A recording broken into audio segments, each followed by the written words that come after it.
Hello and welcome back to Crushing Comics. I'm your host Peter, and we are here to fall in love all over again with my comic book collection, which has been wrapped so handily by moi and transported here, not by moi, from Philadelphia, Pennsylvania to Wellington, New Zealand. Here we go. So, I did an amount of research about Wellington before we moved here. Really, it was going to happen no matter what, because my wife got offered a really cool job here, and we wanted to take the opportunity to explore the globe, because how often are you really offered that? So it was going to happen. But of course I looked into Wellington to say, like, well, am I going to like it there at all? And one of the first things you'll read about it online is that it is actually the windiest major city in the world. Now, if you haven't lived anywhere that's been super windy, or even if you have, right?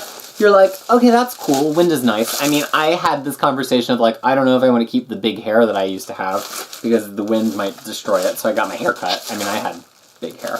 And, but you don't really conceive of like all of the impacts of that until you're in it. Like, I mostly was just thinking of my hair, jackets, like was I going to be warm enough wearing whatever jackets I had?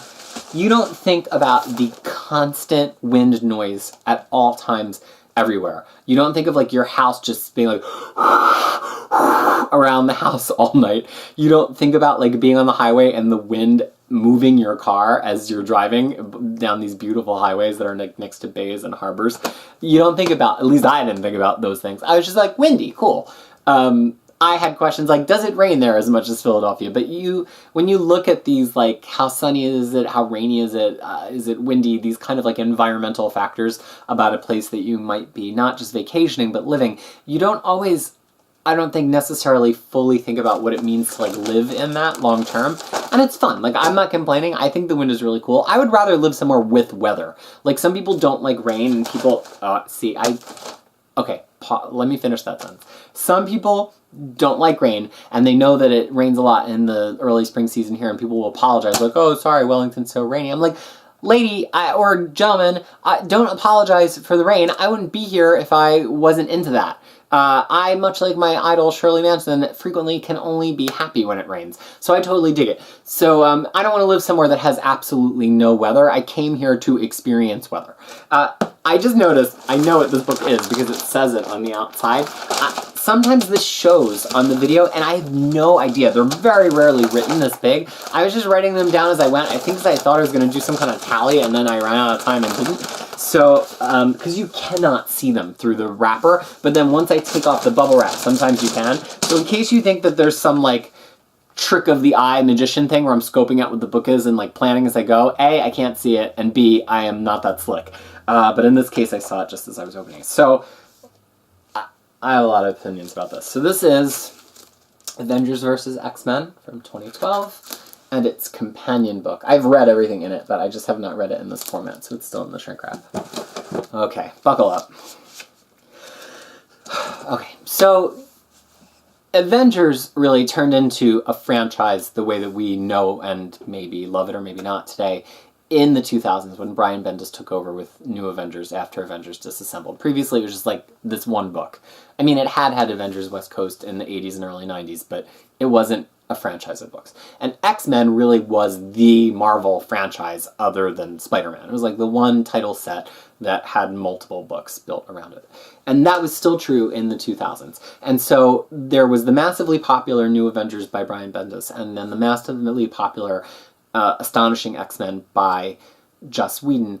And Bendis mashed the two up in House of M to have this, like, really one of the first big Avengers and X-Men stories in a decade since Onslaught, which had been in 1996, and House of M was in 2006. And House of M ends with there being no more mutants, which means no more new mutants are being born, and many of the existing mutants have been depowered so that we have less than 200, give or take, mutants left over. And so that plot kind of continues to thread for 6 years throughout the Marvel Universe. The X-Men grow increasingly insular. They really don't have any interactions with the outside world, except for occasionally via Storm and Black Panther, and then through some small subset of the X-Men's participation in War of kings. But the X-Men are really just doing their own thing, and very occasionally showing up for a glancing moment in these line-wide crossovers, as the Avengers becomes this huge ball of books. And by the time 2010 rolls around, there's New Avengers, Mighty Avengers, but that turned into having Avengers as a main title again, Secret Avengers, Avengers Academy. There are a lot of Avengers books.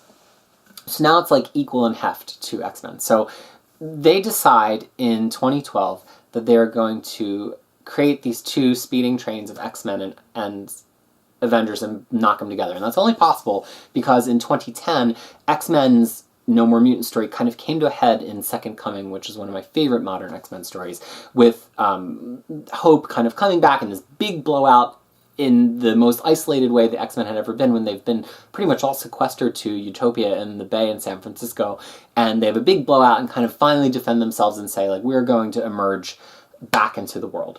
But that immediately sets them on a collision path with the Avengers, except for not really, because the X-Men are doing just fine on their own, although Cyclops is kind of being pushed in this more terrorist Cyclops, revolutionary Cyclops place, which continues through X-Men Schism to here. But this happens so artificially. Basically, Marvel's like, hey, the Phoenix Force is back, and the X-Men want it because they think it's this powerful thing, and the Avengers are like, no, keep it away from Earth. Except for the Avengers have never given about the Phoenix Force, and the X-Men really probably wouldn't be that excited about getting it back because they know what havoc it wreaks, and they know they have no gene at the time. And just from issue 1, if you're a big X-Men fan, or if you're a big Marvel fan, the whole thing just feels so forced. Like, it's so editorially mandated. No matter how they try to, like, shake you up and make you excited, it just doesn't work. Now, in the body of Avengers vs. X-Men, some interesting things happen. This idea of the Phoenix Five, and that there's no gene and there's no hope to receive the... Oh, got a little mark on it. There's no gene and no hope to receive the Phoenix Force. Hope's around, but they don't get her to the place where the Phoenix is headed in time. And so it kind of splinters, also due to the intervention of the Avengers, and it kind of infects 5 X-Men. Maybe 1 or 2 that you might have expected, but not the other 3. And that makes for a really interesting story that doesn't even get enough weight in here. There's not enough time to play it out just in 12 issues of this, but Kieran Gillen does a phenomenal job of playing it out over the course of Uncanny X-Men during this run. And that really forces some relationship things to get pushed to the fore between Namor and the Avengers, between Scott and Emma, and between Magic and Colossus. And that's interesting. And that plays out some threads that had happened in X-Men for a long time, but I just couldn't get with this. It's written by the whole team of Marvel architects at the time, Aaron, Bendis, Brubaker, Hickman, and Fraction, and only of them Fraction had been writing X-Men, and at this point wasn't even on X-Men anymore. So I was offended. Like, I'm sorry, there's probably some people watching this who are modern fans who are like, it was cool, it was a blockbuster. But as somebody who loves X-Men and wants cool things for them, this just was kind of like, whoa. And there was the hint that Marvel was going to reboot the whole universe because, like, the Phoenix could result in that sort of thing, and DC was 1 year into New 52 at this point, so people were speculating Marvel would do that. And they didn't at all. They didn't use the Phoenix to really remake reality at all. But there was that kind of existential dread hanging over readers at the time. And then also, it yielded Marvel Now, which at the time people had this persecution complex about X-Men, that X-Men were not really being promoted. Marvel Now launched with a ton of X-Men books. Some of them were really great, but it also is the beginning of Brian Bendis writing X-Men, and, you know, some fans love Bendis and some X-Men fans love that run. I viewed it as the nadir of X-Men, and it's part of why I stopped buying physical X-Men comic books. So I guess it will be a topic for another time, but I don't have anything oversized from that run because I hate it, so it won't really be a topic for the other time. So I'm sorry to be like a super negative Nelly. The other thing is this has 3 artists. Marvel, the way that they did this event is they kind of did it in stages. First chapter, second, and third, and different artists for each section, and those artists were, I think, John Romita for the opening chapter, and then I want to say Koipel for the middle, and then Adam Kubert for the end, and 2 out of those 3 artists don't really do very good work in this book. I won't get into it because I don't want to... The show's not about making people angry about me bashing creators. But I hate this, basically, is the upshot of that. Here is the other half of that, though, that makes it somewhat interesting. And that's the companion book. This has every single tie-in in. The vast majority of the X-Men and Avengers books did tie in. So Avengers Academy, Secret Avengers, Avengers, New Avengers, X-Men Legacy, Wolverine and the X-Men, Uncanny X-Men, and then there was a follow-up miniseries, AVX Consequences, where Kieran Gillen kind of tried to put a little bit of a bow on his run. Of the tie-ins, the Avengers tie-ins are kind of just like the Avengers doing stuff, because again, the concept for this was so kind of unconnected to Avengers that it's just kind of them being villains, them chasing around the X-Men, them being awful, them deserving to be captured or killed. I'm not on the Avengers side of the verses here. With the exception of Avengers Academy, because there were enough X-Men connections in that cast already, and then even more so during AVX, that it really resonates a little bit more because it seems a little bit more tied to actually what was happening in that book and what was happening in the X-Men at the time. It has a tie to Generation Hope. It has a tie with X-23. So that like feels a little bit more organic. The X-Men books, though, did some interesting stuff. X-Men Legacy, has Rogue, who doesn't really have a horse in this fight because she had been kind of doing a lot of galactic off-planet stuff directly before this, and then also just being a teacher at Wolverine's school. And so, like, she is throughout AVX, but it focuses a lot more on how she would be reacting to this based on her journey that she'd been on for years at that point in that title. And then Uncanny X-Men, as I mentioned, Gillen just really, really hits the mark in terms of making you have feelings about these Phoenix Five and like actually appreciate that they were people and they're still the characters that we love. So that's all in this one companion book. Do you definitely need to buy it?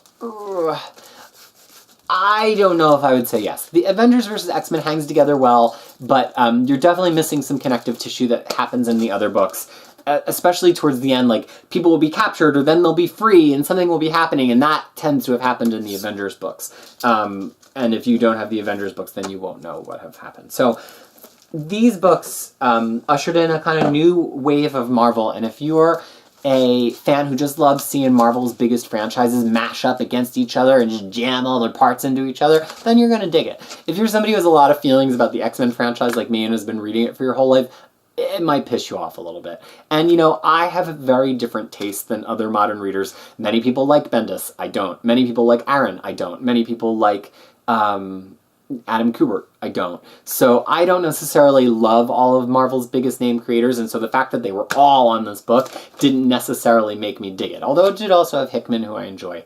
And that's about all the good things I can say about that. So these go on the shelf, and they, to me, are part of a long line of Marvel event books, and they precede all of the events in Marvel Now. And Marvel Now, in a way, continues to be like a reaction to Avengers vs. X-Men because they're still playing out the Avengers' distrust of Scott Summers and his X-Men, and they're also playing out this theme that, like, the Avengers are here to defend the Earth from biggest stuff, and, like, why weren't they there to defend against the Phoenix in the past, and shouldn't they be there for these things in the future, which really sets up Hickman's Avengers run. So that's hard to actually overstate, and I think it's actually very understated usually. Like, this was a launch pad for Hickman's Avengers run. Even though Hickman's Avengers barely once mentions the Phoenix, you have to have seen the Avengers step up to the plate and kind of like integrate the whole Marvel Universe in this story in order to appreciate what Hickman does with them and understand the scale that he's operating with them on. So this was necessary, and I get that, and that was the direction Marvel was driving the franchise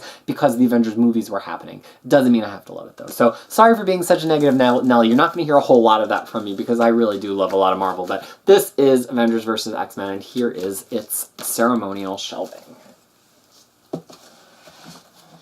Tune in next time where I almost definitely am going to have more positive things to say about the book I unwrapped from my collection here on Crushing Comics. Thank you so much for tuning in.